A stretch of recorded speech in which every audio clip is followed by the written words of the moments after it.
E quais são os benefícios, então, que a gente tem em relação ao exercício? Claro que a gente, quando pensa em exercício, a gente tem vários tipos de exercício. Mas vamos aqui colocar a função do exercício relacionada a dois grandes grupos de exercício.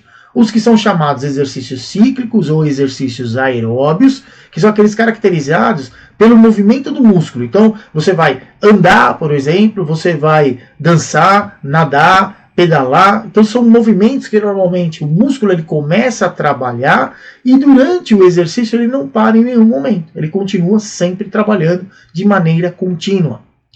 E os exercícios normalmente são contra a resistência, exercício resistido, exercício de força. Exercício de força, normalmente a gente tem como referência o quê? Vou fazer exercício de força, eu vou para a academia. Não necessariamente. Para fazer exercício de fortalecimento muscular, a gente pode fazer o exercício, por exemplo, com o peso do próprio corpo. Então, se você faz flexão de braço, por exemplo, você está usando o seu corpo como resistência. É um trabalho de força? É um trabalho resistido? E a resistência que você tem, no caso aí, ela é fixa com o peso do seu próprio corpo. Outro recurso que a gente tem é usar pezinhos, usar halter, por exemplo, para fazer exercício. Ou mesmo cordas elásticas. Então a gente tem vários recursos. Então vamos dividir aí em dois grandes grupos inicialmente. Aqueles que são chamados de exercícios cíclicos, ou muitas vezes as pessoas falam de exercício aeróbio, né, que está relacionado à fonte de energia. Mas vamos pensar o seguinte, aquele exercício onde o músculo vai começar a se mexer e não vai parar até você terminar de fazer o exercício. E os exercícios que são relacionados ao exercício resistido, que normalmente você faz um exercício, recupera e faz de novo, quando for multissérie. Ou então você faz um exercício por um método de passagem, como por exemplo um circuito. Mas a degradação da utilização da glicose ela é diferente, porque você faz o exercício, vamos supor que eu vou combinar dois exercícios, por exemplo, eu vou fazer flexão de braço e vou fazer polichinelos. Faço flexão de braço, meu músculo está trabalhando e está captando glicose. Aí eu paro, ele diminui essa velocidade de captação. Aí eu vou fazer o quê? Fazer o polichinelo. Enquanto eu estou lá pulando, fazendo polichinelo, está gastando energia lá também nos músculos naquele momento. Parou de fazer, volta de novo ao outro exercício. Ou na sala de musculação, você faz um movimento, sai e troca de aparelho. Ou faz um movimento e para. Então, quer dizer, a velocidade de degradação do glicogênio ela vai ser diferente. E quais são os benefícios que a gente tem aí com relação ao exercício físico para o portador de diabetes? A gente viu lá que para captar a glicose no nosso sistema, o que é necessário? Que a insulina sinalize o receptor de insulina e que haja translocação lá da proteína do GLUT4 para atravessar a membrana e tirar a glicose que está no sangue e trazer para dentro dos tecidos. Quando a gente faz exercício, o que o exercício ele consegue fazer nesse sistema? Ele aumenta tanto a quantidade de receptores de insulina como a quantidade de transportadores de glicose, de GLUT4. Então, quer dizer, com menos, mesmo que tenha uma quantidade menor de insulina, vai ter uma quantidade maior de receptor. Então, cada molécula de insulina que se liga ao receptor, ela consegue fazer a translocação, a reação química acontecer, e a translocação do GLUT4 para captar a glicose lá no nosso sistema.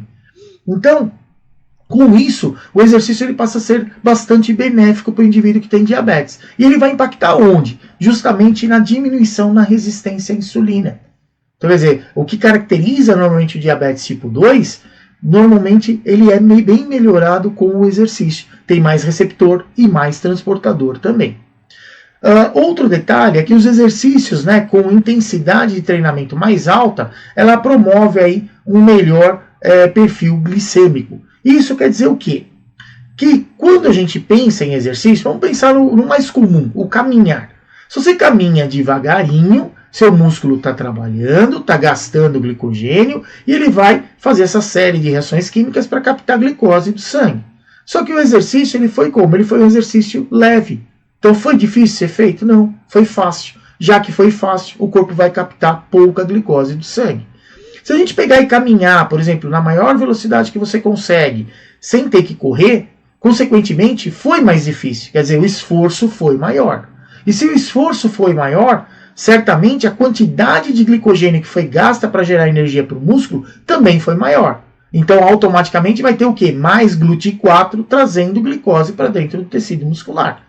Então, quando a gente faz exercício com intensidade mais alta, quer dizer, o exercício que a gente faz, ele é mais difícil de ser realizado, consequentemente, a gente consegue ter o quê? Uma maior captação de glicose, Com isso, a gente tem padrões de glicemia mais próximos do normal, e isso aí vai contribuir com uma redução acentuada na hemoglobina glicada, que é a referência que a gente tem de quanto a glicose vai se ligar lá à hemoglobina. Então, a hemoglobina glicada ela acaba tendo um percentual menor, que normalmente vai cair lá para menos que 7%, que é recomendado aí por um bom controle de quem tem diabetes. Outro detalhe interessante do exercício é que os treinos combinados eles têm mostrado aí melhores resultados do que isoladamente. Então, o que é o treino combinado? A gente falou de dois grandes grupos de exercício. Exercício com característica cíclica, que é chamado também de exercício aeróbio, ou então o exercício que é resistido, lá o exercício de força.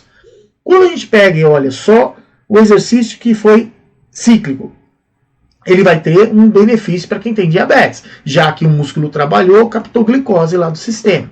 O exercício resistido, o exercício de força, ele também tem benefício. Trabalhou o músculo, captou glicose. Só que a maioria dos trabalhos eles têm mostrado o que atualmente? Quando a gente usa os dois tipos de exercício na mesma sessão de treinamento, se consegue ter aí melhores resultados. E de onde vem esses melhores resultados? Primeiro, trabalhando mais o músculo, a gente faz a manutenção principalmente da nossa massa magra. Que a gente sabe que conforme a gente vai envelhecendo, o que naturalmente acontece? Você vai diminuindo também a quantidade de músculo, do diâmetro do seu músculo. Não é? Então, com o exercício, a gente faz pelo menos assim, retarda esse processo. Mas se o exercício de força que você está fazendo ele tem uma intensidade mais alta, certamente você pode contribuir para o aumento da massa magra. Quer dizer, o seu tecido muscular ele fica com um diâmetro maior. Então, se ele fica com um diâmetro maior, ele também vai gastar mais energia. E aí, o que isso tem de benéfico no nosso sistema? Quando a gente está em repouso, a gente normalmente, para gerar energia e manter nosso corpo funcionando, o corpo ele degrada o triglicerídeo, quer dizer, ele usa a gordura como fonte de energia.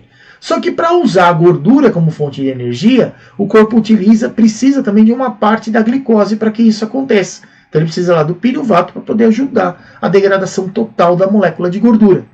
Então, nessa situação, o que a gente tem? Você pode fazer manutenção da massa magra, aumento da massa magra fazendo o exercício.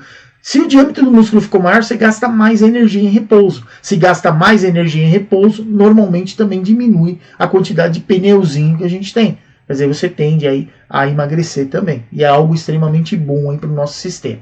Só que quando a gente pensa também em benefícios do exercício, a gente até agora falou a respeito de benefícios voltados única e exclusivamente relacionados à parte de controle glicêmico, de melhora de transportador, de esse tipo de assunto. Mas a gente tem que levar em consideração que o exercício também ele vai ajudar o quê? A diminuir a pressão arterial.